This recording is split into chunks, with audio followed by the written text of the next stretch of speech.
Camera اور satellite جو ہے وہ سارے بر اعظموں میں ایک کمرے میں بیٹھ کے دیکھ سکتا ہے تو اللہ کا ولی کیوں نہیں دیکھ سکتا؟ چھاڑ دو سرکار، کوئی مسئلہ نہیں ہے. اگر پی آئی اے کا پائلٹ جہاز اڑا سکتا ہے تو بزرگ کیوں نہیں اڑا سکتا؟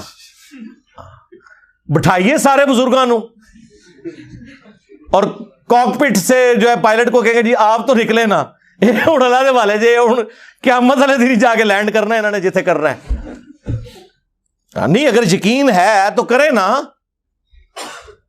کہتے ہیں نا روحانی علم تو جو ہے وہ اوپر ہے اس دنیاوی علم سے، اور اس دنیاوی علم کو یہ کر رہے ہوتے ہیں. اللہ کے بندو، خدا کے لیے نبی علیہ السلام نے جب مختلف بادشاہوں کے پاس خطوط لکھے ہیں تو ان زبانوں کے ایکسپرٹ بندے بلوائے ہیں، ان کی زبانوں میں لکھوائے ہیں. اس طرح نہیں ہوتا جس طرح آپ سمجھتے ہیں. دنیا بقدر ایفرٹ ہے. کبھی کبھار کوئی مرزانہ بات ہو جائے وہ الگ بات، وہ انبیاء کے ساتھ خاص ہے. باقی غیر انبیاء کے ساتھ نبی علیہ السلام کے مبارک دور میں بڑے عجیب و غریب قسم کے معجزات ہوئے ہیں، وہ بالکل درست ہے، وہ نبی کے معجزے ہیں. لیکن رسول اللہ کی وفات کے بعد جو کچھ ہے وہ دعا کی حد تک ہے. اللہ تعالیٰ چاہے تو کر دے، اللہ تعالیٰ چاہے تو نہ کرے. بارش کی دعا کی ہو گئی، ٹھیک ہے، سمجھ آتی ہے بات کی. اس طرح کے معاملات ہو سکتے ہیں. جو اللہ کے فزیکل فینومینا آف نیچر ہیں ان میں اللہ تبارک و تعالیٰ کسی کی دعا قبول کر لیتا ہے. لیکن کبھی ایسا نہیں ہوا کہ جی کسی صحابی کی آنکھ نکل گئی ہے، دوسرے نے پھونک ماری ہے تو اس کی نظر واپس آ گئی. نہ کسی کی ہڈی ٹوٹی ہے تو یہ جنگ قادسیہ اور یرموک میں صحابہ کرام کو جو زخم لگتے تھے تو ایک دوسرے کو سورہ فاتحہ پڑھ کے پھونکتے تھے اور زخم ٹھیک ہو جاتا تھا. خدا کے لیے یار اس طرح نہیں معاملات ہوتے. دنیا کو اللہ نے بقدر ایفرٹ چھوڑا ہوا ہے. آپ کو تو کہانیاں کرائی ہیں جی. ابو الحسن خرقانی نے کرتا دیا تھا محمود غزنوی کو، اور محمود غزنوی نے جو سومنات پہ جو آخری حملہ کیا وہ اس کی برکت سے کامیابی ہوئی. رات نو بابا جی پھر ہوئی ناراض. بابے کتنے خوش ہوندے تھے جدوں تک نعرہ نہ مارو انہاں دے اگے تسی یا میرا نام نہ لو. وہ بابا جی کہندے نے ان کے ناراض ان کے تو نے میرے کرتے کی اتنی کم قیمت لگائی ہے. اگر تو یہ کرتا اٹھا کے یہ دعا کرتا نا کہ قیامت تک اس پلانٹ ارتھ پہ کوئی کافر باقی نہ رہے تو سارے مسلمان ہو جاتے. حضرت ابو الحسن خرقانی ایک بزرگ گزرے ہیں.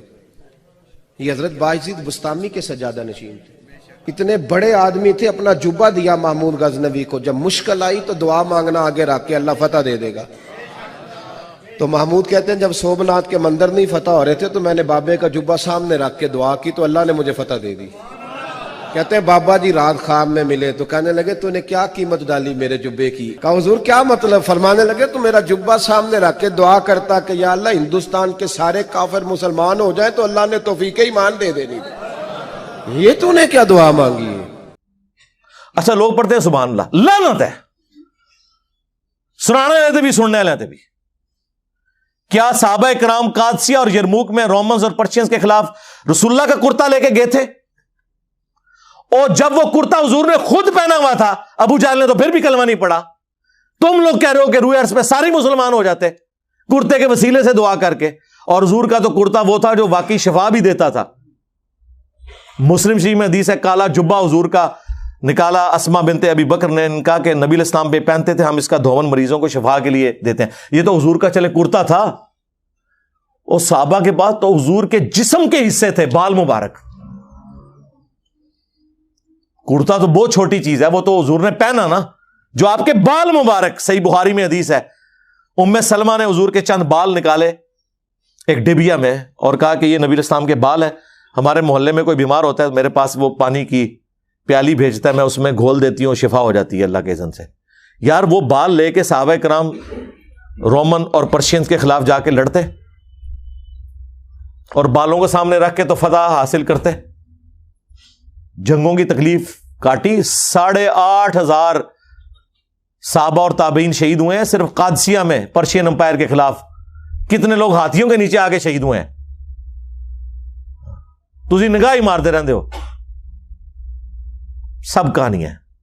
اور اب تو میں نے آپ کو بہت پہلے پریڈکٹ کیا تھا کہ اب ینگ جنریشن یا تو علمی کتابی مسلمان بنے گی، یعنی علمی کتابی سے مراد چھڑا مسلم، کتاب و سنت کے دلائل ماننے والا، اور یا پھر وہ اس مذہب سے ہی برگشتہ ہو جائے گی، سیکولر یا ایتھیسٹ ہو جائیں گے.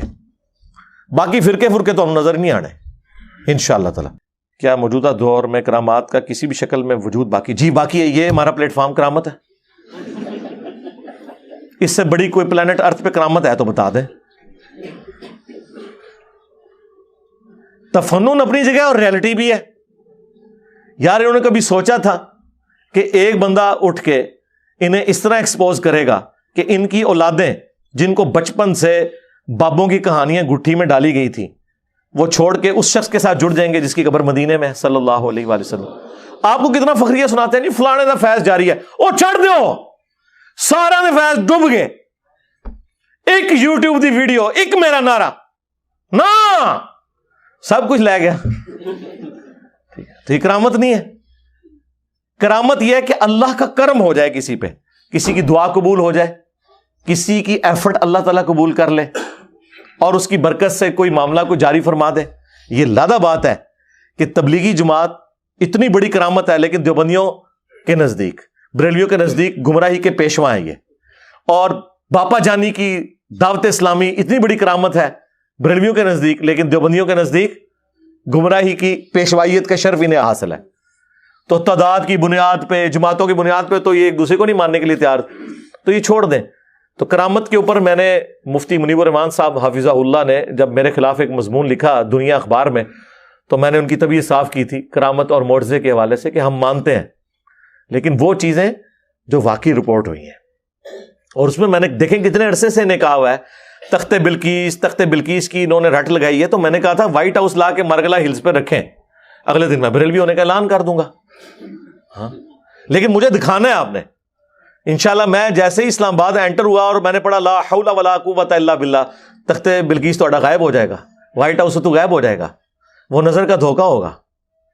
اور غائب نہ ہویا ٹھیک ہے میں بریلوی ہو جاؤں گا, ٹائم قیامت تک جائے. کرامات کی وجہ سے مقام طے کرنا, کوئی مقام طے نہیں ہوتے سرکار. یہ کل وہ ایک بندے کی ویڈیو لگی ہوئی ایک بریلوی عالم کی, اور وہ واقعہ یہ سنا رہا ہے.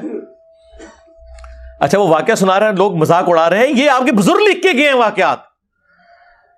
تذکرۃ الاولیاء شیخ فرید الدین عطار نے 800 سال پہلے لکھی, عربی میں کتاب ہے. یہ دنیا میں جتنے قصہ کہانیاں آپ کو مصباحی صاحب بیان کر رہے ہوتے ہیں یا کوکب نورانی صاحب بیان کر رہے ہوتے ہیں یا وہ پیر اجمل قادری صاحب بیان فرما رہے ہوتے ہیں یا اور لوگ, یہ ساری کہانیاں وہ ہیں جو لکھی ہوئی ہیں تذکرۃ الاولیاء میں. اور بریلوی اور دیوبندی دونوں اس کتاب کو پرنٹ کیے ہوئے ہیں اردو میں, اور بریلویوں اور دیوبندیوں کے بزرگوں کی کتابوں میں واقعات ان کتابوں سے ہیں, چاہے وہ فضائل اعمال ہو شیخ زکریا کاندلوی کی, چاہے وہ فیضان سنت ہو الیاس قادری صاحب کی. تذکرۃ الاولیاء, اور یہ وہی بزرگ ہے جنہوں نے منگولا نے وڈ دیتا سی 627 ہجری میں. منگول نہیں قابو آئے نہ دے. یہ ساری کہانیاں آپ کو جتنی جنید بغدادی, بایزید بستامی, داؤد طائی, معروف کرخی, سری سکتی, ساری سٹوریاں یہ اس کتاب میں لکھی ہوئی ہیں. جو مولانا بیان کر رہے تھے اور لوگ ہنس رہے تھے, یار آپ ان بچوں پہ ہنس رہے ہیں, یہ تو ان کی جائز روحانی اولادیں ہیں, شیطانی اولادیں نہیں ہم کہتے, پھر یہ برا مانیں گے, کہ جنہوں نے یہ واقعات لکھے ہوئے ہیں. اور واقعہ کیا بیان کر رہے ہیں؟ واقعہ یہ بیان کر رہے ہیں کہ جی ایک دفعہ جو ہے نا وہ حضرت معروف کرخی جو تھے وہ بیمار ہو گئے. حضرت سری سکتی, یہ پوری ایک چین ہے نا جو تصوف کی چلتی ہے نا, وہ کہتے ہیں جی مولا حسن ابن علی کے مرید تھے حسن بصری, اور حسن بصری کے آگے مرید تھے حبیب العجمی, اور ان کے آگے تھے مرید تھے داؤد طائی, اور ان کے آگے سے مرید تھے معروف کرخی, اور ان کے آگے سے مرید تھے سری سکتی, اور پھر آگے مرید تھے جنید بغدادی, اور یہ پوری وہ چین چلاتے ہیں. تو وہ کہتے ہیں جی سری سکتی بیمار ہو گئے, تو حضرت جنید بغدادی انہوں نے کہا کہ حضرت آپ کسی نا ڈاکٹر کو دکھائیں. انہوں نے کہا میں کسی یہودی یا نصرانی ڈاکٹر کو نہیں دکھا سکتا. سرکار نگاہ مارو نا اپنے ہوتے ہیں, ڈاکٹر کو لے کے جانا ہے. یہی تو ہم کہتے ہیں, ہمیں کہتے ہو مزاروں پہ جاؤ, خود جو ہے وہ آغا خان میں اور شفا انٹرنیشنل میں علاج کرواتے ہو. آج کے لوگ بھی یہی کر رہے ہیں, اس زمانے میں بھی یہی کرتے تھے. ان کا جتنے اچھے ڈاکٹر ہیں وہ تو یا جیوز ہیں یا کرسچنز ہیں. تو میں تو وہ نبض چیک کرے گا تو میں نبض تو نہیں دکھا سکتا, ہاتھوں میں ہاتھ نہیں دے سکتا. دیکھو کس چیز کو کس سے ملایا ہوا انہوں نے. تو پھر خیر وہ ایک کہتے ہیں یہودی کسی ڈاکٹر کے پاس, طبیب کے پاس گئے. انہوں نے کہا یار چھوڑ دیں, آپ نا اپنے حضرت صاحب کا پیشاب مبارک لے آئیں. یہ مبارک تو میں نے لگایا نا عزت کے لیے, بزرگوں کا نام عزت سے لینا چاہیے, کیونکہ وہ پیشاب ٹیسٹ سے بھی بتا دیا کرتے تھے. اچھا وہ کتنا پہنچیا, وہ پیشاب تک کے دس رہا ہے, انہوں نہیں پتا منہ کیڑی بیماری لگی ہے. میں تو پھر انج جناب پڑھاں گا. وہ کہتے جی جب پیشاب لے کے گئے, اس نے پیشاب دیکھا, کلمہ پڑھ کے مسلمان ہو گیا. اچھا کیوں جی, کیا ہو گیا؟ وہ کہتے جی کسی عاشق دا پیشاب ہے. عاشقوں کے پیشاب دیکھ کر, ان کا یورین دیکھ کر, ان کا قارورہ دیکھ کر لوگ مسلمان ہو گئے. یہ بات میں نہیں کہہ رہا اپنی طرف سے, طاؤس العلماء سید الطائفہ حضرت جنید بغدادی کہتے ہیں. میرے ماموں, میرے پیر و مرشد حضرت سید نصر سختی بیمار ہوئے. حضرت جنید بغدادی نے کہا مرشد کسی اچھے طبیب سے علاج کرانا. فرمایا ہمارے بغداد میں جتنے بڑے حکیم اور طبیب اس وقت نظر آتے ہیں, ان میں سے کیا کوئی یہودی ہے, کوئی نصرانی عیسائی ہے؟ میں اپنا ہاتھ کسی یہود و نصرانی کے ہاتھ میں نہیں دے سکتا. حضرت جنید بغدادی کہتے ہیں میں نے اپنے پیر کا علاج کرانا تھا. میں گیا طبیب کے پاس جو تھا یہودی یا عیسائی. میں نے اس سے کہا کہ میرے ماموں اور میرے پیر بیمار ہو گئے ہیں, لیکن نہ تمہیں آنے دینا چاہتے نہ وہ خود آنا چاہتے, اپنا ہاتھ تمہارے ہاتھوں میں دینا نہیں چاہتے کیونکہ تم یہودی ہو. اس نے کہا کوئی بات نہیں, تمہارے ماموں تمہارے پیر کو ہم نے کبھی نہیں دیکھا, لیکن مرض چیک کرنے کے لیے ان کا پیشاب لانا پڑے گا. حضرت سر سختی کا پیشاب لایا گیا. اس نے پیشاب دیکھ کر کے کہا یہ تو کسی عاشق کا پیشاب ہے, یہ تو کسی عاشق کا پیشاب ہے, اور کہا مجھے اس کے پاس لے چلو, میں کلمہ پڑھ کے مسلمان ہونا چاہتا ہوں. تو اس نے کہا یہ عشق, اچھا انہوں یہ بھی پتہ لگا کہ عشق الہی دا رنگ ہویا ہوا ہے, یا کسی یعنی عورت کے عشق میں ہے, کسی منڈے دے عشق میں. ہاں منڈے دے عشق بھی ہے جی, یہ مادھو لال حسین. ہاں یہ وہ بیاں تے ہے, ان دی گل ہے پرانے بھی. مادھو لال حسین, یہ مادھو لال ہندو لڑکا ہے, اور حسین نامی وہ بزرگ ہے جو ان پہ عاشق تھے, اور وہ ان کو کٹھا دفنایا گیا, اور وہ مزار باقاعدہ یہ ریٹن میں انہوں نے باقاعدہ کتابوں کے اندر ان کی کرامات لکھی ہوئی ہیں. تو وہ پیشاب دیکھ کے جو مسلمان ہو گئے, کہتے ہیں جی وہ یہ کرامت ہے بزرگوں کے پیشاب دیکھ کے. آپ وہ کہتے ہیں آپ بزرگوں کیا سمجھتے ہیں, ان کے تو پیشاب دیکھ کے لوگ کلمہ پڑھتے ہیں. یار نبی علیہ السلام کو تو دیکھ کے ابو لہب نے کوئی نہیں کلمہ پڑھا, ابو جہل نے کوئی کلمہ نہیں پڑھا. یہ کون سا دین ہے جو آپ پیش کر رہے ہیں؟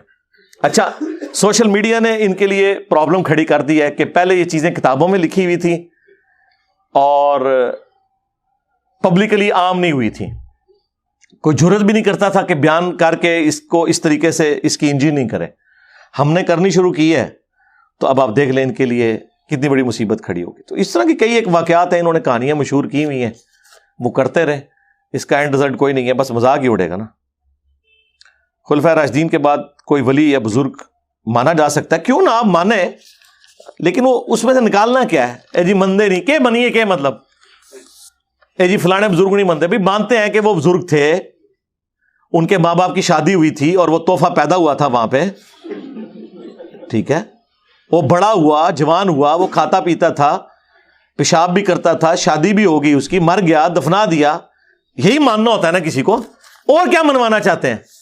جب کہتے ہیں آپ فلاں کو نہیں مانتے, کیا مطلب ہے؟ ایک بندہ یہ کہتا ہے کہ آپ جو ہے وہ ہٹلر کو نہیں مانتے. بھئی ہم مانتے ہیں کہ ایک بندہ تھا, آیا تھا, چلا گیا. ماننے سے مراد کیا لیتے ہیں؟ انکار تو ہم نے کسی کا نہیں کیا. نہیں وہ بزرگ نہ, انج نہیں, نہ یہ تہاڈی خواہش نہیں پوری ہونی, ٹھیک ہے. تو ہم مانتے ہیں, دیکھیں امام بخاری, امام مسلم کو ہم اپنا بزرگ مان رہے ہیں نا, جبھی تو اتنے احترام سے وہ خود آ جائیں تو ہم ان کا کیا عزت کریں گے.